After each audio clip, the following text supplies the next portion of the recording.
Hey, so I went for a walk today, and as you can see, the creek is really high, which doesn't hardly ever happen. We had some really good rain the past day or two, and so I'm trying to walk, but I can't walk the trail because it's just full of puddles, and I've already soaked my shoes.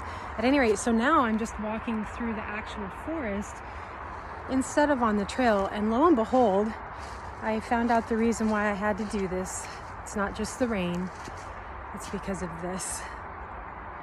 Yep, another cross.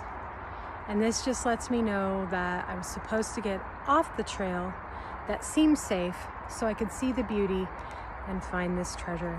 And it's just another way that God's telling me He loves me, and He's telling you He loves you too, through nature.